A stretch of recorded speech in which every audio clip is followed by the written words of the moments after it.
birthday sa'yo. Good evening po!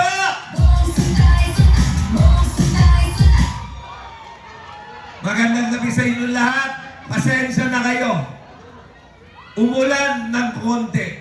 Akala ko kasi kanina naiinitan kayo. Pinagdasal ko. Sabi ko, magbigay naman ng blessing. Pero kayo mag-alala, 3 minuto na lang. Titigil yan. Sabi ng Diyos, papatigilin daw niya. Pero maraming salamat po sa pagpunta nyo dito.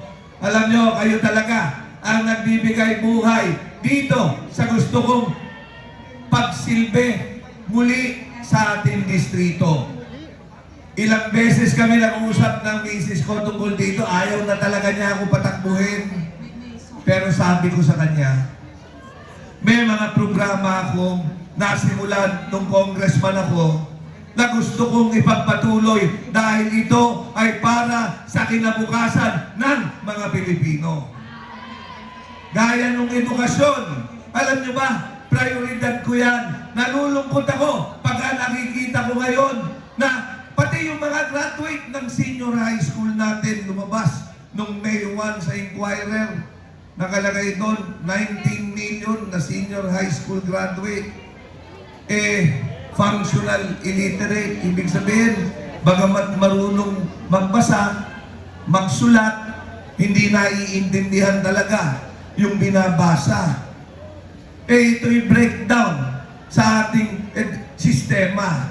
Nakakalungkot kasi dahil dapat ang Kongreso ipinaglalaban na madagdagan ang budget ng edukasyon imbis na binabawasan. Kasi ang edukasyon para sa anak natin lahat, para magkaroon sila ng pag-asang umasenso. Agree ba kayo? Kaya pagka naibalik si Bong Suntay, makakaasa kayo, ipaglalaban natin ang kinabukasan ng anak nyo. Ipaglalaban natin na yung budget ng edukasyon hindi binabawasan, pero dinadagdagan para makakuha ng mas magandang edukasyon ang ating mga anak. Ganon din sa healthcare. Sipin nyo, 86% ng mga Pilipino mahihirap.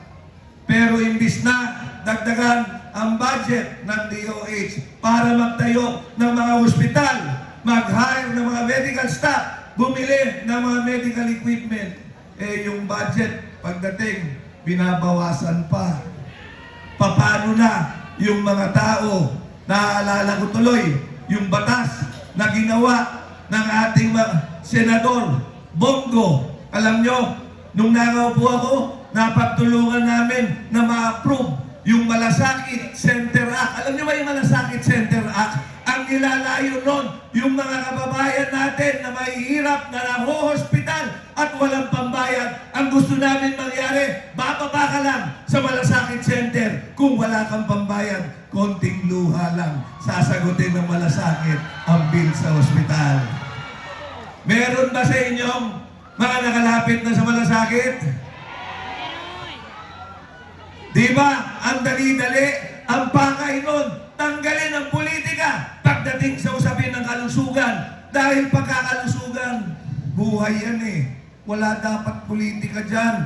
Isipin mo, kung iaasa lang natin sa guarantee letter ng mga politiko yung hihingin tulong sa ospital. Paano kung hindi natin kaalyado yung politiko? Paano kayo makakahingi ng tulong? Di ba mas maganda, social worker lang ang kausap nyo galing sa ospital? Dahil andun yung pasyente, andun yung nagbabantay. Di ba mas maganda, bababa ka na lang sa Malasakit Center, tapos ang tulong na kailangan mo, ibibigay sa'yo? Kaya makakasiguro po kayo, pag tayo nakabalik kasama ng Duterte, paglalaban natin ulit yung sapat na pondo, maibalik sa Malasakit para wala ulit politika pagdating sa tulong sa kalusugan. Alam nyo, yung pangatlong gusto kong gawin, yung gusto nyo. Ano ba yung gusto nyo? Alam nyo ba, sa totoo lang, yung ayuda, yung batas na pinagmulan ng ayuda, napakaganda ng intensyon yan. Yung intention yan, matulungan yung mga tao, mabigyan sila ng pantawid nung panahon ng pandemya. Alam niyo ba, ang dahilan kung bakit nag-ayuda? Ito, tanungin ko sa inyo, bago ba nagka-pandemya, meron bang ayuda? Wala, di ba? Ang nagsimula yung ayuda nung dumating yung COVID-19 dito sa bansa natin. Pagdating ng COVID-19 dito, wala pang vaccine. Natakot si President Duterte. Ayaw niya makahawaan ang mga Pilipino ng COVID. So sabi niya, magde-declare siya ng lockdown para maprotektahan ang mga Pilipino. Pero siyempre, pag lockdown, walang pwedeng lumabas ng bahay kahit yung mga nagtatrabaho. Kaya naisip naman na magbigay ng ayuda. Gumawa ng batas, nilagyan ng pera. Ang gusto kasi ni Pangulong Duterte, yung mga tao hindi magugutom, yung mga tao makakuha ng ayuda. Naalala nyo kung ano pangalan ng ayuda nung panahon na yun? SAP. Magkano yung SAP? 8,000. Ilang beses kayo nakakuha? 2. Kung maaalala nyo, nung unang beses, kinukuha niyan sa barangay nyo lang. Tama? Pagkatapos doon, nung nakita namin, excited yung mga tao, kumuha ng ayuda. Lahat, sabay-sabay, pumipila sa barangay. Pati yung mga may COVID, nakapila na. Yung second release noon, nag-isip ng paraan kung paano makukuha ng tao na mas madali. Ang naisip namin, GCash, Palawan, Cebuana, Luilir, para yung mga tao hindi na kailangan pumila, mas madali makuha ang ayuda. Tama ba? Isipin nyo ngayon, ang ayuda, gamit na gamit sa politika, kailangan kilala mo ang dekalista. Tama? Pag hindi mo kilala ang dekalista, nagpapanik ka dahil ganga ka. Minsan, naiinggit ka sa kapitbahay mo dahil yung kapitbahay mo nakadadalawa na. Yung pala, close sila ng tigalista. Minsan naman, si kuya, nakaka-anim na.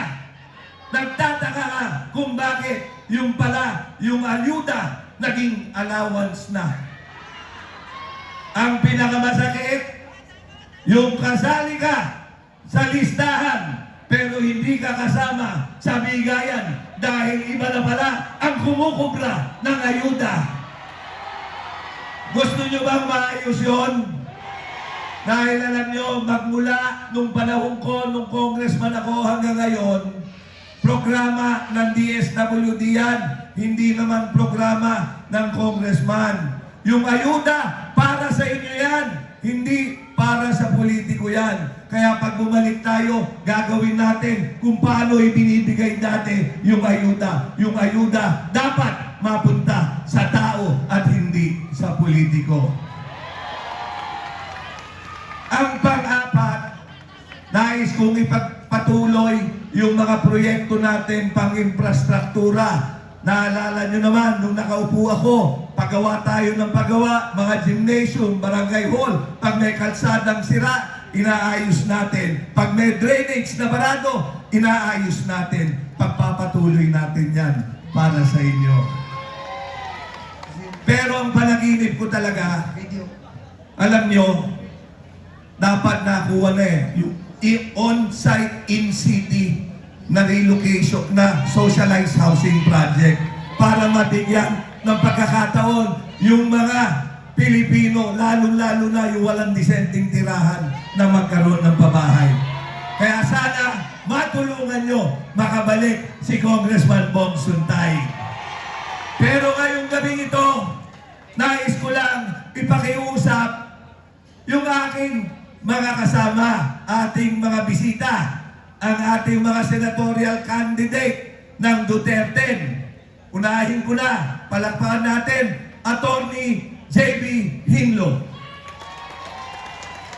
Ang ating magiging senador.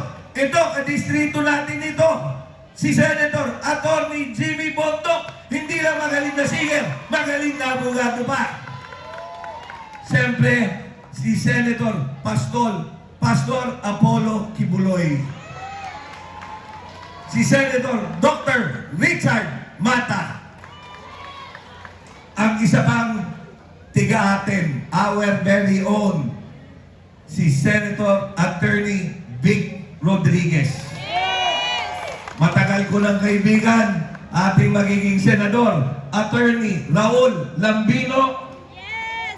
Yung aking kaibigan, ang isa, ama ng Malasakit Center Act dito sa Pilipinas, Senator Bongo. Alam nyo, mga tiga-barangay, Pinyahan, nakuha ko nung panahon na binigay ng NHA turn over sa atin itong NIA. Ang pinakiusapan ko, si Pangulong Duterte through Senator Bongo. Pumayag sila, nagawan sana natin ng on-site in-city na socialized housing yan. Muli, pipilitin natin may paglaban para sa inyo. Isa kong ang kaibigan, ating magiging senador, Philip Salvador.